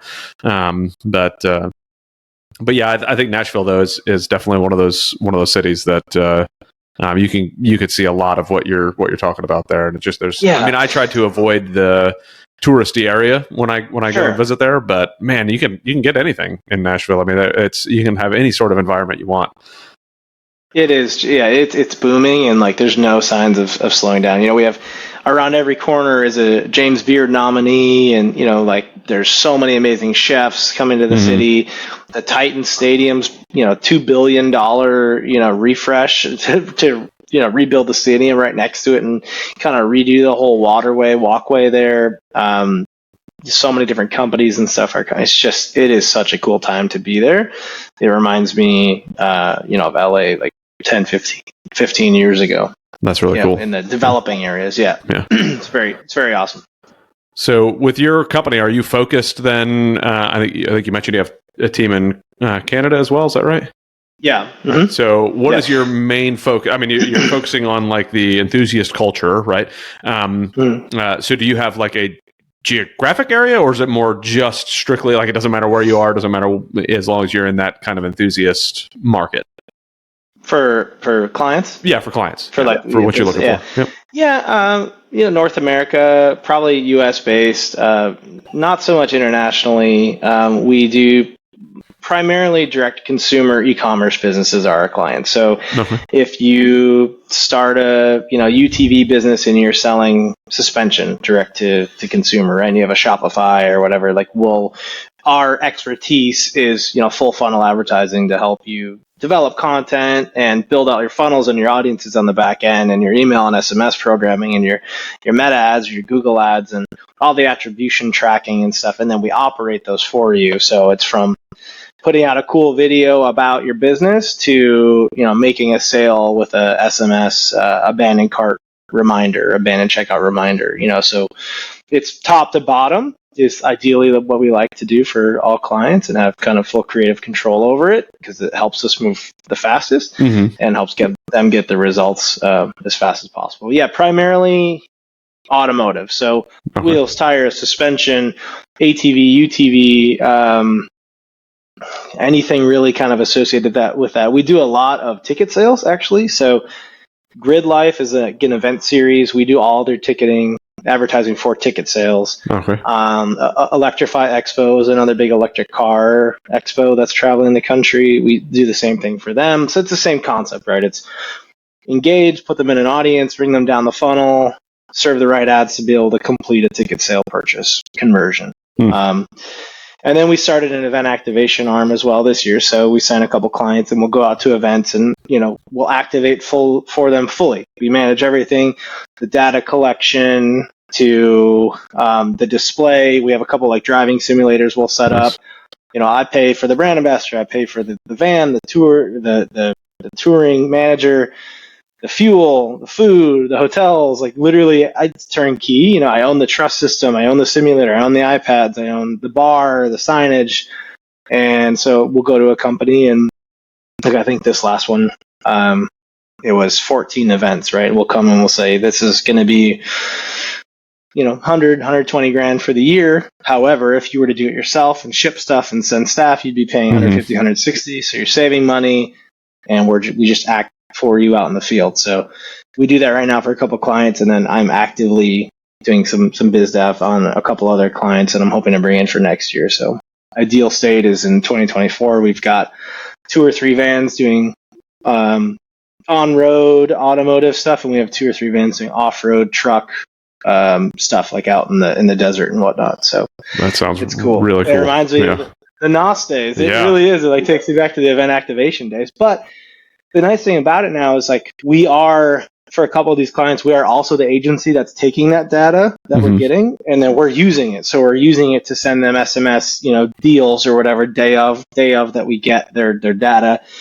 We're putting them into our audience sequencing and whatnot. So, on Meta and email and SMS. So, it's like we're doing the work for you, but we also know what we're talking about. We know why we're doing it. There's a lot of companies like, we'll get you data. And you're like, what does that mean? Yeah. And they're like, well, we'll get an email. I'm like, well, why is that important? And then we apply, basically a value to each email based on the client, their AOV, how many convert and whatnot. So we're able to say that, hey, we got you 600 emails at this one event, and that's equal to $25 an email, and so you can see how the value adds up. But it's pretty cool how it's working out. That's awesome. Yeah, we with ADPI, one of the companies that I help run active duty passive income. We like constantly trying to advertise, get in front of the right people, do the right funnels, and it's all done internally, and man, it's exhausting. So it is. We're now on our second live event that we're prepping for, and those are exhausting and all the stuff, dude, the ticket sales and everything. So that's really, having all of that in-house in one spot. You and I may have to chat afterwards anyways, but that's just gotta learn a little bit more. But it's cool. And then we at least at a couple of the events that we activate at, everybody's got pop-up tents, 10 by 10, 10 by 20. So what I did is we went and bought like a big truss system, it's 10 feet tall, 20 feet wide. It's this big, beautiful metal truss system that we have custom signage on everywhere. We have TVs mounted in the front showing product reels. We have the simulator. We have the bar with the iPad stands. Like, it looks like a super professional setup because it is. Yeah. And I remember when we started this, a couple of the guys that I have working on the tour, they were complaining about how much time it took to set up this trust system. Mm-hmm. I think it took them, a day probably. In the beginning, it would be like an 8-hour day to set everything up. And, I just kept pushing them like, well, that is the value prop. It takes time because it's awesome. Like if it were easy, everybody else here would have that. Yeah. But during the event, everybody comes over and like, wow, that's so awesome. And to be totally honest, for the one client in particular, I'm breaking even. It's a loss leader, really, because I knew I could get other, people at these events to come over and say, wow, I want that for our setup. And it's happening. It's happening. We have a lot of people very interested. And I also told them, just keep going and you're going to get better and better once you, develop efficiencies and how to store it and how to keep things attached. And sure enough, now they're about halfway through the season. I think they got it down to like 4 hours. So almost cut in half of how long it takes them. So that's one of those, the loss leaders are, they hurt, but again, like, so our conference, right? We're on our second conference. The first conference lost money. The second conference is going to lose money. But the amount of advertising it brings, the amount of eyes that get to see it, the amount of impact that gets to be made through that conference then pays us much more later, And I just recently saw yesterday, I think it was, somebody was saying, hey, when you're doing a conference, do you do it more for profit or for impact? And hopefully it's for both, right? Otherwise you wouldn't be running a conference. But there's going to be times where you're doing something that is going to lose money today to make money tomorrow. So, and it's the same thing with our kids. Honestly, we know we're doing something that's not going to be great for the kids today, but in the future is going to pay massive dividends, and I think that we should always be paying attention to those types of things. It feels like a loss leader, but make sure you're doing the right calculus to figure out if it is. So, yeah. And, at the end of the day, it's a risk. I took a risk on this, and, I think beyond anything, it's important for my team, my staff, to be able to see I explained we're taking a risk on this. Like, it could end up being a failure. At least it'll be, for the most part, paid for. We're not. It's not like we're investing $100,000 of our own dollars, but it's a risk, and watch. It's going to pay off. So I've gone to a couple events and do some biz dev, bring some people over, run them through the whole setup. And the point is, especially for my biz dev team, to show them that like sometimes we take risks like this, and it's going to turn into $500,000 in revenue next year. Yeah, that's awesome. So what kind of plans do you have in the future for your children, if anything, for your at the moment child, potentially future children, as far as involvement in business? Have you given that any thought at all, like involving your daughter in the business, or how you want to expose her to business, or what's your thoughts on that? Yeah, well, I don't want to do this forever. So what I do now, kind of, to be transparent, I didn't really want to do again. The service-based industry, for what I do in marketing, is exhausting. It's a lot of work. And just now, thankfully, I have the team that's allowing me to take a little bit more space. Like, I'm going to take tomorrow off and just hang out with my family. But it's not something that I wanted to do, right? So as of right now, it's fun. It's a lot of work. It's fun. But it's a vehicle to get to where I want to be. Not from a revenue perspective, I guess a little bit, but more so from like a process acumen. Like, what am I building to be able to understand how I need to get to where I want to be? But no, we have some real estate, and we're planning on basically building some additional businesses, and buying some businesses and whatnot, and growing them, whether it's flipping or holding and growing. So I definitely want my daughter involved in that stuff. And I think if she's as smart when she's older as she is now, she's going to be massively smarter than me. She continues to impress me every day. But yeah, I think in the next, 3 years, ideally, my family, my wife included, kind of operates as our own kind of managing operation over several different businesses. Awesome. Ideally, yeah. That's really cool. Yeah, and then I mean, you can even employ your daughter, pay her a salary. It becomes a deduction for your business, and put an IRA together for her. But there's a lot of really, really cool things to be able to do with the kiddos. So I love the thought process there of. So I've been wanting to buy businesses. One abundance event that I went to, I don't know, 3 years ago, something like that. I'm trying to remember her name right now. She's big into buying businesses. She's all over. I can't remember her name right now. But anyways, Yeah. so she was speaking there about buying a bunch of businesses, and I then went and read Buy Then Build. I don't know if you've read that, but phenomenal book. I haven't, but I need to. Yeah, for sure, especially if you're wanting to go buy some businesses. But you've already built businesses, so you kind of have the building part down too. But I've been really wanting to go buy businesses. I've just been so focused on real estate. So what kind of businesses are you thinking about buying? What like interests you? Are you like, Sure. do you want to stay in this type of market or go somewhere else type of businesses, or what are you thinking?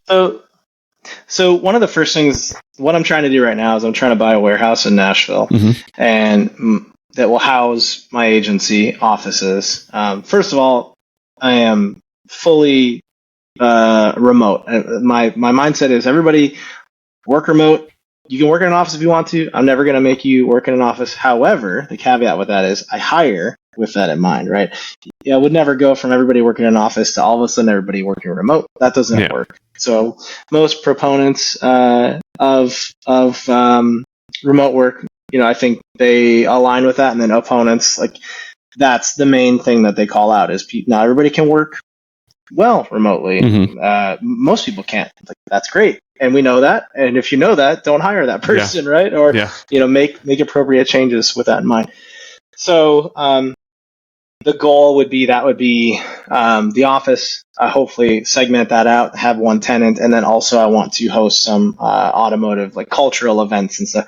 Nashville is massive in automotive. It's crazy. It's crazy how big it is there. In fact, I saw an article from Lamborghini that the new Lamborghini dealership they opened in Nashville is supposedly one of the largest in the world. I'm like, that's insane just because of the amount of business that's there.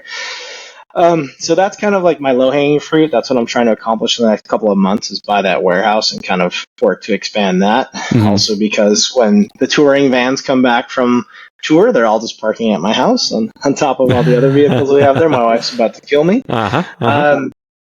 So from there, then it's a lot of like more autonomous businesses, car washes, laundromat, little. No, it's no secret, right? Like we all are aware of what does well and what doesn't do well. Then ideally some smaller businesses that just need operational support, better processes and stuff that buy and flip. However, instead of flipping, I'll probably just hang on to them. Buy, improve, hold on to, help operate, put an operator in place, but from a high level board perspective. Smaller businesses. I am looking at one or two acquisitions right now, marketing wise, that I can bring into my fold. Little things like that. I think I'm not trying to make any massive, huge moves, but I think that with a series of 10 to 20 small moves, then when you look at the big picture over the next 10, 20 years, they're going to be pretty massive.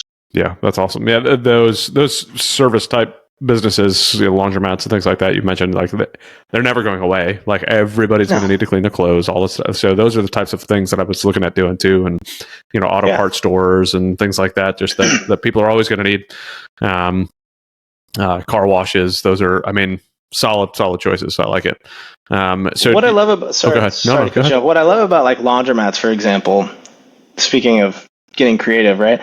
If you're buying a place, if you're buying a business, well, twofold, right? Like a laundromat, whether it's real estate or business, one way or the other, you're going to get one or the other with it, right? You're either buying the building and you're getting the laundromat, or you're buying the laundromat, getting the building, or renting it. Ideally, you get the building as well, so then you have real estate. But it's really fascinating to think about buying a business where people congregate and wait. Yeah. Right? Fascinating. Okay, what else can we do here? Yep. What vending machines can we have? And I know this isn't new, right? Like, but how creative can you get with that? Like, do you have food machines? Do you have actually gaming machines? Do you have, depending on which state you're in, some form of, I don't want to say the G word, not gambling, but, some sort of, incentive-based machine, right? Like, how can you continue to leverage that? Do you hire a food truck to come on the popular day Saturday and you have a revenue split with them? Like, there's just so many ways that you can get creative. Do you host events at a laundromat? Like, you could have a car meet at a laundromat on Saturday, and you could come up with this whole new concept and make it really cool. It's just there are no rules. You can do whatever you want. You can make it super unique. And if you're good at what you do and you're an operator, like most of us are, that have developed successful businesses, with the right due diligence and the right planning, I think we can really do some unique things with businesses that are quite aged concepts anyways, right? That are older than time. Like, how can we be unique about how we transform those going into the next 10, 20 years? Yeah, I really like that. I mean, it's similar to, have you read the book Blue Ocean Strategy? Right, so that's another good book it's talking about, instead of dealing in the red waters where everybody's trying to fight and do stuff, like what's the blue ocean where people aren't touching? Like there's not really very many laundromats out there that have a food truck hanging out in front of it, right? Or that have the ability to do like whatever. Like if you're thinking outside of the box and doing things that other businesses are not doing, rather than fighting for something, create your own new thing. Like go out and find the customers that are swimming out in the blue ocean looking for, or not even knowing that they're looking for something. Like give them something. What is it? Not Tim Cook, but the previous CEO of Apple. What the heck's his name? Steve Jobs. Thank you. I think he's the one who said Never heard of him. I know. So I'm struggling with names today, but he was saying that his customers don't know what they actually want. He is telling them what they want. Yeah. Right. So like, what is it that we can do to tell our customers what they want? And how can we open the aperture that they go, I had no idea that I wanted to have a computer in my hand to walk around with. And like, I had no idea that I wanted that, Yeah. And to think that we started at the iPod and that's how that, how this all started. I had no idea that I wanted to walk around with a bunch of, electric music. I'm sure, let's do that. I don't want to bring a CD player that, finally got one with 10-second, skip disc skip coverage, but now all of a sudden I can have 500 songs right here. So, and I think it's fascinating too that if we apply that thought process to these antiquated forms of business that still prove over and over again to be successful, like how much bigger could you take it? Could you double your revenue in a month? Could half your revenue come from something totally unrelated to a laundromat, but still adjacent, affiliated with it at the business? Like, I think the sky's the limit, and I think that some people are pushing the envelope there, but some people, to be frank, right, like a laundromat typically is just a small part of a massive portfolio for a lot of people, a lot of investors. So it's like, I would like to laser focus by, like I said, 5-10 of these, whether it's a laundromat or car wash or anything like that, and just really kind of focus on squeezing every little bit amount of revenue on it. But also, I think that the fact that I have built my business in the subculture world, it's like, well, how can we create something out of it that people are going to want to be at? Not dread having to go to a laundromat on a Saturday morning to do your laundry, but like they're happy to. They're happy to bring their kids to it, or I don't know. I just think there's a lot more that we have not scratched the surface of. That's really cool. I like the thought process. So when you're looking at raising your kids, to bring some more kid things in, I am. That's one of the reasons that I'm looking at the homeschool too. Like growing up, homeschool kids were always one of those like, oh boy, it's one of the homeschool kids. I could tell that kid's homeschooled, right? There's a tie to that thought process and that feeling. But I've started to, and especially in GoAbundance, there's a lot of families that put their kids into acting academies, right? It's a very different way of doing school. Sure. And I look at what I can do with the kids here and how I can, bring them into the business a little bit more, help them understand, I can have their own finance classes in here. And, if there's something I really suck at teaching, I can hire a tutor to come over and teach for, a couple hours a week to get through the things. But are there things you're thinking about now, preparing for the future, that said, okay, well, how can I be, for lack of better terms, innovative in being, a parent? What kind of things can I do to really set my child up for a different level of success or a different life than just following down the yellow brick road? What are you thinking there? Totally. Yeah, I mean, I really struggle with general education. I personally have struggled with it a lot in my past, even just from certainly from a state-funded education. It's the absolute bare minimum and just a complete travesty and disservice to kids around the country and the world. But even from a private perspective, like there's just exactly based on what we were just talking about, being creative. Like, is there a way to, for a summer, instead of having a kid in a French class at school, you do an immersion month, overseas in France, south of France, perhaps. You hire a tutor for a month that maybe is also a nanny or somewhat, and you are creative about how they learn that way. And it doesn't even need to just be a foreign language. Is there, archaeology? That's something I was really obsessed with growing up. Can you take a family vacation for a month to Egypt, right? And like immerse them in different cultures and whatnot. So absolutely do not see us sticking to any sort of like one form of education. I don't think that that's very reasonable, with the expectation that, all of us, right, are setting for our kids based on not only following in our footsteps, but just exploding beyond that from a successful business person. There's never been a better time, even like I would never make her go to college, as of right now anyways. Of course she's 1.5, but like the internet, like, by the time any of our kids are 18, they're going to know so much more than you would ever even learn in a college, I'm sure, right? Just with all the stuff at our fingertips. So, she's starting, so she'll be 2 in November. She's starting Montessori Academy in October, just because we're pretty fascinated with how that works. Like, we went to tour the one in Brentwood, Tennessee, which is close to where we live. And when we walked in, we could smell cooking, and like, they're cooking, they're making tortillas. I'm like, hold on a second, they're like 1.5, 2-year-old kids are making tortillas, and like, they cook every day. I'm like, with like heat, like fire, and like, and like, burners, and I'm like, okay, we'll sign up right now. Like, perfect, just the creativity that goes into it, so I don't think that there's one path in my mind, like one perfect, type of schooling to get to where we would want Rylan, is her name, to be, when she, is an adult. I think there's a myriad of it, and I do think immersions overseas and doubling down on things that they're interested in, and, not forcing things, and certainly not trying to put them inside of a box like most schooling does. Yeah. Yeah, it's to go back. You had mentioned having trouble at school. I think I read in your thing that you got kicked out of school. Is that right?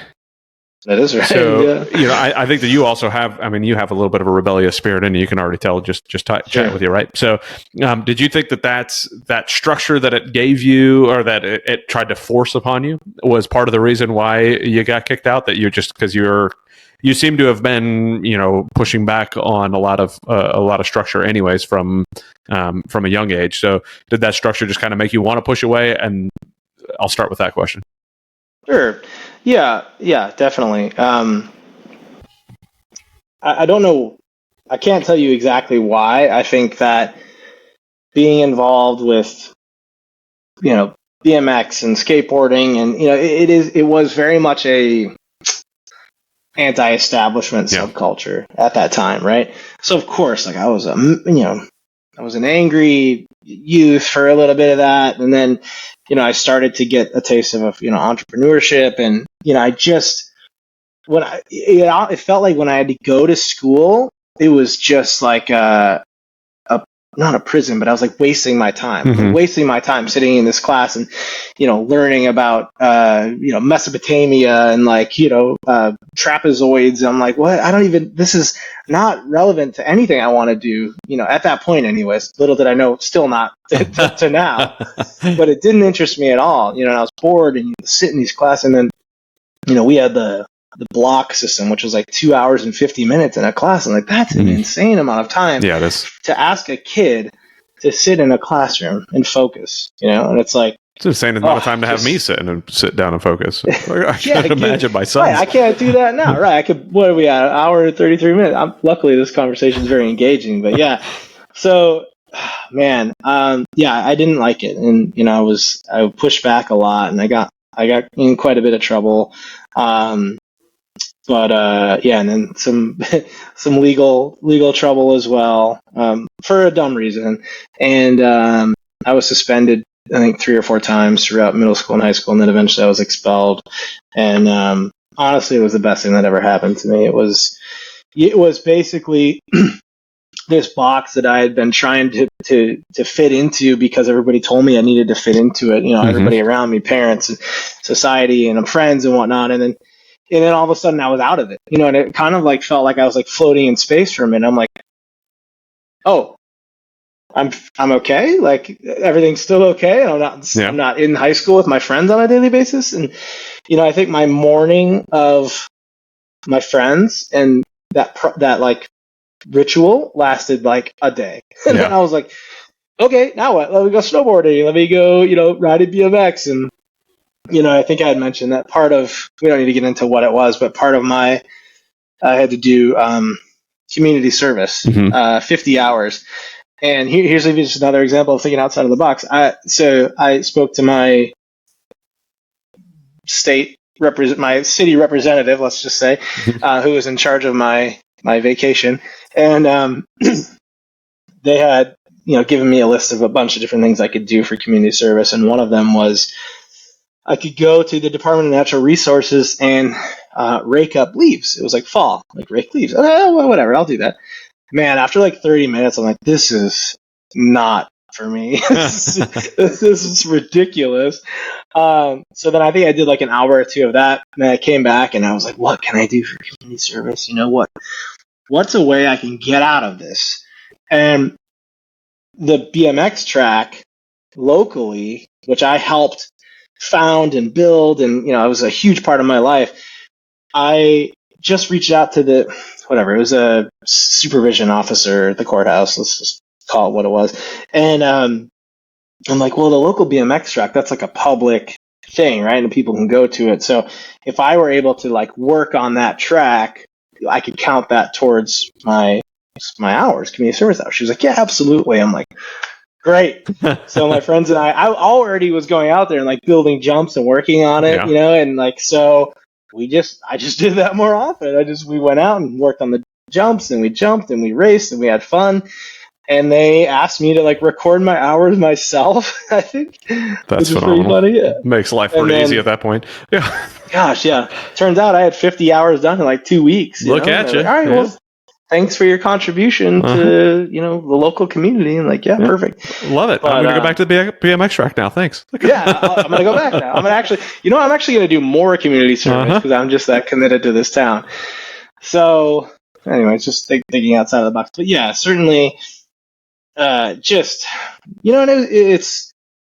arbitrary. I think the one thing that really annoyed me was what had happened was no security concern, really, like no danger, no fighting.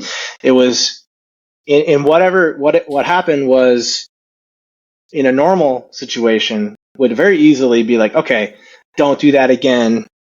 You can come back to school. However, arbitrary rules and rule books and handbooks, 100%, we don't, no tolerance, whatever. So because of that, I had no choice but to be expelled. They tried to get me to go to a hearing, and I was like, why would I go to a hearing if it's mandatory? It's mandatory, right? They're like, yeah, it's mandatory. I'm like, I'm not going to the hearing. What the hell? Yeah. You just try to put me in front of a tribunal to tell me I did something wrong. So anyway, so after that, yeah, I was like, it was like the spark just was ignited stronger than ever. Just felt so, inspired and capable, and kind of the world was my oyster. I just didn't know what I wanted to do yet, and I would go on these BMX trips with friends, and I would see these billboards everywhere, and I started to think, like, that's so cool that you could like influence people to do something, to buy something, to be involved with something, or at least that's what they're trying to do. So I decided that I wanted to pursue advertising. So I took my ACT. I was homeschooled a little bit. Didn't really work out for me, honestly. And then so I entered a GED program once I turned 18. And I remember I went to the class, and they're like, yeah, it's going to be like a 12-week class, and you're going to, you're taking this placement test basically to determine what classes you need to get to your final test. And out of like 18 people, I took the placement test, and they're like, oh no, you could just take the final test. Like, you don't need to stay for anything, really. You take the final test like tomorrow or whatever. So I took the final test and I, got my GED, and then I took the ACTs and I did reasonably well on them. And then I somehow got into Columbia College. I think at the time they had like a year or two as like open enrollment. So like you didn't really like have to have like a high score or anything. So I got in there and I moved to Chicago, and moving to Chicago, it was in the city, in the South Loop. My first time living away from home, I'm in a high rise in the South Loop of Chicago, like with a bunch of roommates, like just went out, rode my bike around the city and got introduced to homeless people and, the public transportation, everything, the inner workings of a city. And man, from there, it was just like, the spark is just exploded. Like I was just like, I couldn't sleep. I was just so amped, nonstop amped. It was, and at the time I was straight edge. I didn't drink or smoke or anything. So my full focus was just on living. And I just remember, and I would go to, I was really into hardcore music. I would go to like shows every night by myself and just explore and go, riding my bike. Was a great spot for music too.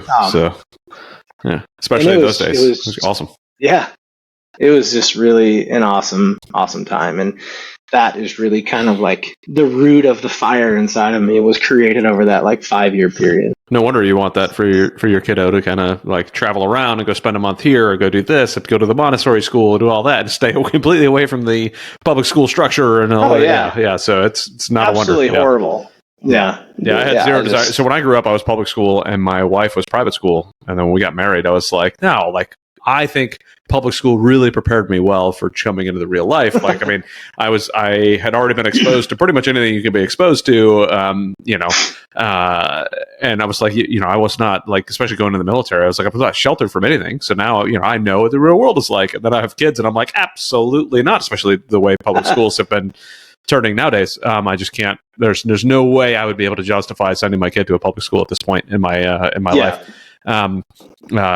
But now, I mean, even more, the private school's great too, but there's still such like regimented structure that's involved. I mean, yes, I get a little bit more involvement. I get a little bit more interaction with the teachers and the leadership of the school and whatnot. But man, oh man, I want to impact my kids so much more than just, sending them to a school for 6-7 hours a day and then coming home and helping them with homework. It just doesn't appeal to me. I want that adventure, that travel. That, I mean, how much cooler would it be to have a World War II class talking about D-Day than to go over to Europe and go see what the heck? Totally. Some of my best experiences have been traveling, and then so I want to expose them as much as humanly possible to that. So, absolutely. The heck with structure. There's no need for that nonsense. There's no structure in the real world. Like you could go out and do it, especially when you're talking about operating businesses. So. Yeah, I would love for the theme of this conversation, the takeaway to be that, rules and guidelines, et cetera, are just, do they matter? Some do, some don't, but it's up to us. In my opinion, it's up to us to determine that, right? From a law perspective, sorry in advance, but it's like, well, does that make sense? No. All right. Well, then, probably not going to just follow something arbitrary for no reason, personally. Yeah. Yeah, I try to get my kids to ask why as much as possible. Right, there's got to be a reason why to do anything. So I don't want arbitrary nonsense to go on. It's the same thing with the teacher. If the teacher wants them to do something, can you help me understand why that is? Because I'm big on the why side of the house. If it's a waste of time, and this was not exactly great for a military guy, right? They don't typically like you to ask why an awful lot. And it took me a while to build that up to understand what it was. I was a lot of a yes sir type of person, yes or no sir type of person. But then as I, went up the ranks and did various different things, I was like, that's stupid. Can we go over why we're doing that? Because that doesn't make any sense, right? Exactly. And most of the time it was just, again, because, that's the way we've always done it. The rank says. And I said, yeah, but we have the ability to change that, so why don't we? Totally. So, anyways, I think too, like when I was in, sorry to cut you off, when I was in, roles like corporate roles or the valet job, a lot of times my advancement was based on asking questions, or like when I was at the large wheel company, I was working on one of their divisions, and I was like talking to a couple of the guys about like when the last time they were, had a review, or someone's complaining about pay. I'm like, when was your last review, promotion, pay raise? Oh, we don't get reviews here. So I went to the boss. I'm like, why aren't you doing reviews for these guys? because some of them could use some, Mhm. they're not doing that great. And he's like, well, a lot of these guys are my buddies. Like, I just, I feel weird reviewing. I'm not going to give them reviews. And I'm like, cool. I'm going to come up with performance objectives. It wasn't my job at the time. Like, Yeah. I'm going to come up with these, and we're going to distribute them. We're going to get everybody to fill them out, and we're going to start having reviews. And then within like a week, that's when I was promoted to like managing everybody, because that's the directive, So yeah, same thing. It's like, why aren't you doing it this way? Why are you doing it this way? Like, is that really where you want to go? Well, I've been pretty fortunate that it's worked out for me in my favor, because of course, like sometimes you do that, and the nail that sticks out is the one that gets the hammer. But that's fine. I would rather be let go than to just be quiet, right, and not say anything about something I believe in. Yep, I completely agree, and it's become more and more part of who I am now as I'm growing up, and it's more. I'd much rather say something and tell the truth and try to figure something out than to just hold it back and not.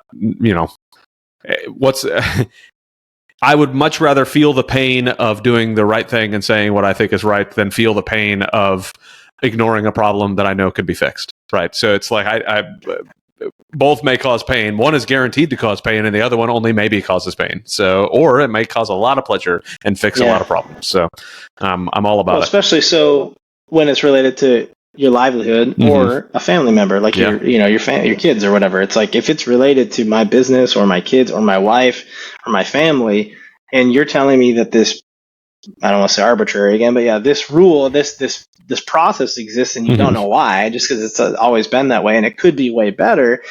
Instantly, I'm going to trust you less. I'm not going to be as bought into everything else you have to say. If that's, if you're talking about an education institution, right?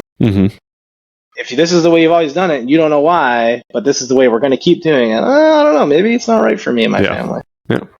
Or maybe it's a vaccine, or maybe it's any number of things that we have to ask questions about, right? So yeah, exactly.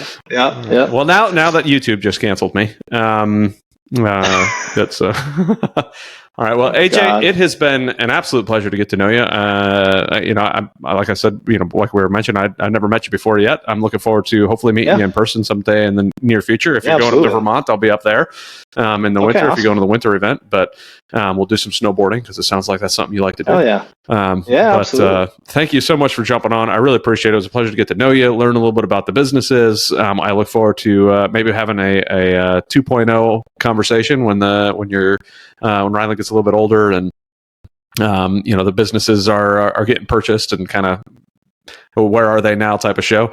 But I really look forward to again chatting some more in person. So thank you so very much for coming on. Sure. If people want to get a hold of you, what's the best way for people to get a hold of you and follow you or whatever? Sure. Yeah. Email is aj@wildlivesmedia.com. Otherwise, on Instagram, I'm at hello.aj. So pretty simple. And then my business is on Instagram at wildlivesmedia. Awesome. All right. Well, hopefully some people, one of the 3 people that listen to my podcast will reach out to you. But no, again, thank you so much for coming on. It was a pleasure. Enjoy your time in Florida with the family. And if there's ever anything I could do to help support you, let me know. And other than that, it's been a pleasure. Cool. Thanks, Adam. Appreciate your time. Take care. Bye. Thank you so much for listening to the Biz Dad Podcast. We hope you found some value in your time here with us, and we look forward to bringing you the next episode. If you've enjoyed today's show, please subscribe and share so you and your friends won't miss our upcoming episodes. Connect with us on Facebook, Instagram, LinkedIn, Twitter, and Rumble, where we continue these discussions and share more valuable content. Be the dad you know you need to be, and run your business in a way you're proud to share with your kids. Keep crushing it.